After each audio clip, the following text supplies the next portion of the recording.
네, 안녕하세요. 반갑습니다. 미치고 김박사입니다. 네, 안녕하세요. 리치고 김기훈입니다. 네, 오늘 캐주얼 하시네요. 예, 네. 오늘 이따가 네. 그 맨발 걷기 행사가 있어가지고, 오늘 이제 구독자 분들 중에 혹시 시간 되시는 분들이 있으시면은 같이 이제 건강을 위해서. 변호사 가신다면서요? 예, 맨발 걷기도 좀 하면서, 예, 또 부동산 또 궁금하신 거 있으시면 부동산 얘기도 좀 하고, 그렇게 네. 하려고 이제 처음 네. 또 산행 준비를 해봤습니다. 오늘 네. 한편으로는 팬미팅 같은 느낌으로다가 그렇죠. 네. 네. 네, 그래서 오늘 복장이 이렇게 캐주얼 네. 하시네요. 네. 자, 오늘은요. 책은 이 고의적으로 높은 가격에 집을 산 후에 등기를 하지 않아서 네. 허위로 집값을 올리는 행위가 좀 문제가 되고 있다라는 기사를 봤습니다. 그래서 이렇게 집값을 띄우기 위한 미등기 행위에 대해서 네. 좀 이야기를 나눠볼까 합니다. 네. 그러니까 많은 분들이 이게 그냥 뭐 어디가 신고가 쳤다, 뭐 가격이 올랐다, 이런 거를 그냥 순진하게 다 믿으시잖아요. 근데 이거를 그냥 다 믿으면 안 돼요. 그러니까 아파트 값을 띄우려고 상상 초월의 그런 짓거리까지 다 합니다.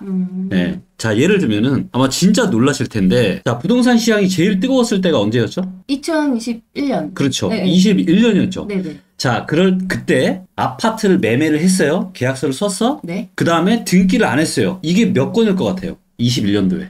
이제 당연히 몇백 건 정도 되지 않을까요? 그쵸? 몇백 건 정도. 네, 네네. 많아봐야 얼마나 되겠어. 네. 어쨌든 신고를 안 하면 나중에 과태료도 물고 할 테니까. 네. 그런데 무려 이게요, 거의 9천 건입니다. 한 해에만. 9천 건이요? 네. 그러니까 21년 부동산 시장이 엄청 뜨거웠잖아요. 9천 건 가까운 건들을, 뭐, 예를 들어 실거래가 막 등록됐어요? 그럼 우리 집 아파트가 올라가. 자, 그러면 우리 미치고님 같은 경우는 네네. 예를 들어서 우리 집이 지금 10억이야. 근데 이걸 누군가가 11억을 찍어줬어. 그러면 내가 매물을 내놨는데 이 매물의 가격을 어떻게 하겠어요? 본인 같으면. 올리겠죠? 네. 우리 집 11억이 거래됐네? 네. 이거 올려. 이게 인지상정이잖아요. 그러니까 이런 허위 거래, 이런 걸 하게 되면은 네. 부동산 가격을 띄울 수가 있는 거죠. 네. 자, 그래서 이제 요게 지금 이제 최근 기사인데, 집값을 띄우려고 지금 별짓을 다 했다. 이런 얘기가 지금 나오고 있습니다. 그래서 매매를 한 다음에 등기를 안 하는 거예요.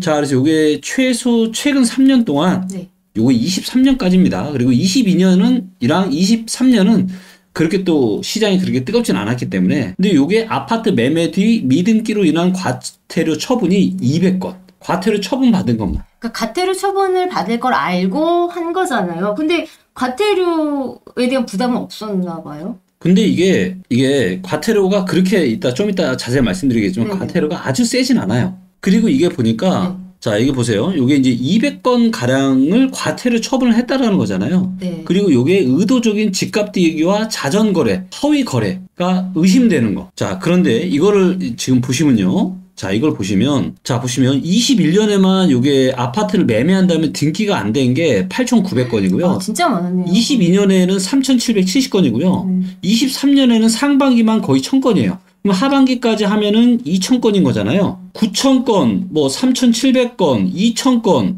15,000건 가까이 되는데 이 15,000건 중에서 뭐예요? 과태료 처분은 200건밖에 안 된 거야, 지금. 실제로. 예.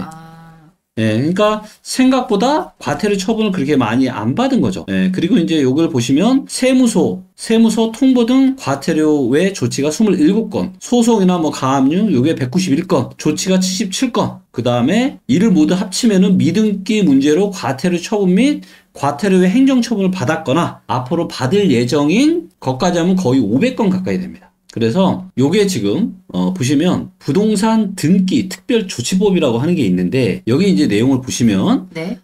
주택 매매 계약 잔금일 이후 60일 이내에 소유권 이전 등기를 신청하도록 하며 등기 신청 기간을 넘기면 과태료 등 행정처분을 받는 거예요. 요게 있는 거고 네. 그 다음에 부동산 거래 등에 관한 법률에 따라서 부동산 거래를 거짓 신고한 경우에도 과태료 처분을 받게 되는 겁니다. 그래서 이런 관련 법이 있는 거고요. 그래서 이제 국토부에서 이제 어떻게 조사를 하냐면 잔금일이랑 등기 시한을 고려를 해가지고 아파트 거래 신고 6개월이 경과가 됐는데 이게 이제 등기를 안 했어. 이것들에 대해서 지금 조사를 하는 거예요.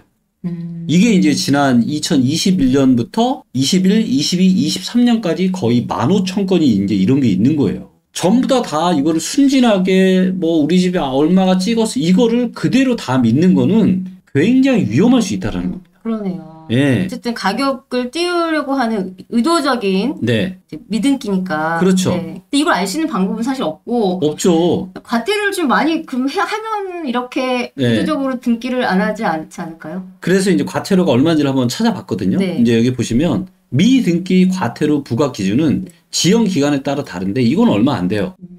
5만 원하고 30만 원. 생각보다 이거 운전할 때 딱지 정도. 그렇죠. 진짜 얼마 안 되죠. 네. 네. 그런데 이게 이제 부동산 거래 허위 신고냐. 네. 그러니까 이거를 네가 허위로 한 거야? 아니냐를 사실 가려내는 게 이게 쉽지는 않을 것 같거든요. 의도성이 있느냐 없느냐인데. 그렇죠. 그래서 이게 이제 허위 신고의 경우에는 이게 3천만 원 이하의 과태료. 그 다음에 해제 신고 미시행의 경우는 500만 원 이하 과태료. 네, 이런 식이거든요. 자, 그런데 자, 예를 들어서 내가 20억짜리 아파트를 네. 띄웠어요. 자, 그러면 이게 신고가가 한두 건, 몇 건 터졌어? 그럼 이 여파가 어떻게 돼요? 예를 들어서 1000세대나 2000세대짜리 아파트에 이게 하나 찍혔다. 한두 개, 두세 개 찍혔어요. 그럼 어떻게 되겠어요? 평균치 자체가 올라가고 이제 분위기가 다 분위기를 다, 이 전체를 다 띄워버리잖아요. 네, 그렇죠. 근데 과태료가 3천만 원밖에 안 돼. 그러니까 만약에 우리 미치고님이 예를 들어서 작전 세력이라고 볼게요. 아파트값 띄우기 작전 세력 하겠어요, 안 하겠어요? 하죠. 하겠죠. 할 것 같아. 이 정도 과태료면 할 것 같아요. 맞아요. 그래서 이게 이제 좀 이런 것들이 충분히 있을 수 있다는 거 꼭 명심하셨으면 좋겠고, 그러면 이제 누가 왜 이런 짓까지 하는 걸까요? 그러니까요. 어쨌든 실수요자들은 좀 피해를 입을 것 같은데. 예. 그렇죠. 그래서 저는 누가 할 거냐? 뻔하죠. 부동산 가격이 올라야지만 이득을 보는, 제가 봤을 때 개인은 아닐 것 같고 아마 회사나 집단 이런 데가 하지 않을까. 뭐 예를 들면 이럴 수 있죠. 내가 뭐 아파트를 내가 분양을 해야 돼. 네. 그런데 신고가가 막 떠. 이런 분위기와 그런 게 없는 분위기는 어떨 것 같아요? 다르죠. 다르죠. 네. 그래서 충분히 이런 일들이 실제로 있고 하기 때문에 가격 상승을 위해서는 정말 상상 초월의 이런 일들까지 벌인다는 꼭 좀 명심하셨으면 좋겠고, 그래서 신고가 찍고 이런 뉴스에만 절대 현혹이 되시면 안 된다. 과연 그리고 우리 이제 이 영상을 시청하시는 우리 구독자분들은 과연 이런 부분들에 대해서 어떻게 생각을 하시는지 이런 것들을 같이 또 댓글로 또 이야기를 또 해보면 좋을 것 같습니다. 네, 어쨌든 그 가격에 거품이 들어가는 게 돼버리고 그거를 매수하게 되는 건데. 맞아요. 이런 것들을 방지하기 위해서 좀 정부에서 대안, 정책 방안 이런 것들을 좀 내놓을 수 있는 것들이 없을까요? 쉽지 않을 것 같아요. 이게 쉽지 않을 것 같습니다. 이게 어떻게 알죠? 그래서 이제 국토부에서도 어쨌건 이제 이 6개월이라는 시간을 두고 이걸 가지고 이제 뭐 체크를 해서 적발을 하려고 하는 건데, 아까도 보셨지만 15,000건 정도 되는 그 미등기 중에 과태료나 이런 거 행정처분 받은 거는 진짜 미미하거든요. 네. 그래서 이거는 참 현실적으로 이거를 뭔가 완전 뭐 이거를 완전 싹 그냥 근절시키기는 쉽지는 않을 것 같아요. 네. 그럼 이런 미등기 거래에 좀 속지 않으려면 네.